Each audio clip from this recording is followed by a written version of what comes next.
Hello, good morning and welcome to a new blog. আজকে 22শে শ্রাবণ অর্থাৎ 8ই August এবং ঠিক আমার মনটা যেন ফুটে উঠছে আজকে আকাশের মধ্যে দিয়ে। কারণ আকাশের আজকে প্রচণ্ড মন ভার, একদম কালো হয়ে রয়েছে। ঠিক সেরকমভাবেই আজকে আমার মনটাও প্রচণ্ড ভার এবং আমার মনে হয় প্রত্যেকজন বাঙালির আজকে মন খারাপ। কারণ আজ 22শে শ্রাবণ অর্থাৎ কবিগুরু রবীন্দ্রনাথ ঠাকুরের আজ প্রয়াণ দিবস। সেই কারণে মনটা খারাপ এবং তার থেকেও বেশি মন খারাপ কারণ আজকে আমি কিছুই করতে পারছি না ওনার জন্য।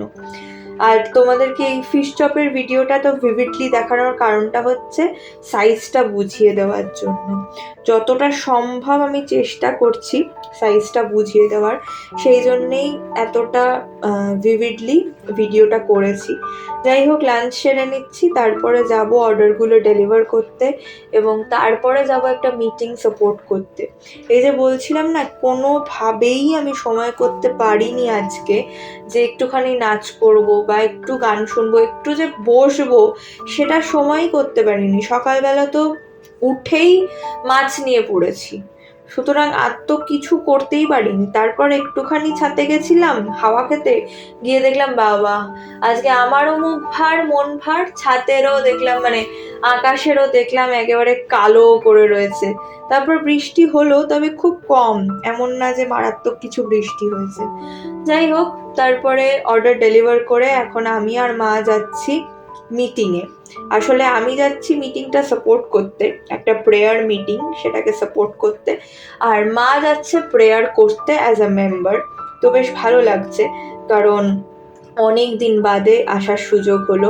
আর একটা মজার কথা হচ্ছে, আমাদের যে প্রেয়ার হল রয়েছে সেখানে না সব সময় ঢোকার মুখে এরকম হাওয়া দেয়। আমি জানি না কেন, আমি কিন্তু সকালবেলা এসেও দেখেছি তখনও এরকম হাওয়া দেয় আর গাছের পাতা নড়তে থাকে। বিকেলে এখন যখন ঢুকছি তখনও তাই। এবং আমি যখন বেরিয়ে এসেছি সন্ধ্যাবেলা মানে কি 7:30টার পর বেরিয়েছি, তো বুঝতেই পারছো যে যথেষ্ট সন্ধে হয়ে গেছে, তখনও দেখলাম কন্টিনিউয়াসলি হাওয়া দিয়ে যাচ্ছে।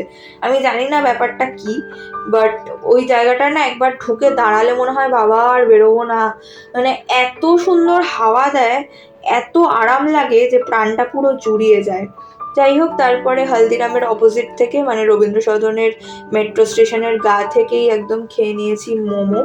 এটা না খেলে তো মনে হয় দিনটা অসম্পূর্ণ রয়ে গেল। যেদিন যেদিন রবীন্দ্র সদন যাচ্ছি সেদিন মোমো খাবো না, এটা যেন হয় না।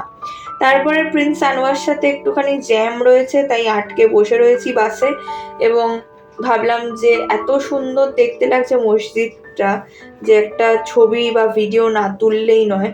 তবে ছবি তুলতে পারিনি কারণ পুরো মসজিদটা আসছেই না, তাই জন্য ভাবলাম যে একটুখানি ভিডিও তো করা থাকুক, অ্যাটলিস্ট সেটা দেখলেও ভালো লাগবে। আর যেহেতু আলো দেওয়া হয়েছিল তাই জন্য না আরো সুন্দর লাগছিল। মানে সকালবেলাও আমি দেখেছি সুন্দর লাগে, কিন্তু বিকেলবেলা মানে সন্ধ্যেবেলা আলো দেওয়াতে যেন আরো বেশি সুন্দর লাগছিল। যাই হোক, তারপরে বাড়ির কাছের একজন চাটওয়ালা রয়েছে যে আলু কাবলি, তারপরে চানা মানে হচ্ছে সেদ্ধ ছোলা দিয়ে চাট, হ্যাঁ, ভেলপুরি, অনেক কিছু বিক্রি করে দেখলাম। আর এই সেদ্ধ ছোলা দিয়ে মানে আলু ঠালু না, শুধুমাত্র সেদ্ধ ছোলা, নারকেল কুচি, পেঁয়াজ, লঙ্কা, শসা এইসব দিয়ে একটা চাট বানায়, সেটা কিন্তু খুব ভালো লাগে। যদিও আজকে আমার ইচ্ছে করছিল একটু আলু কাবলি খেতে, তাই জন্য আমি আলু কাবলিটাই নিলাম।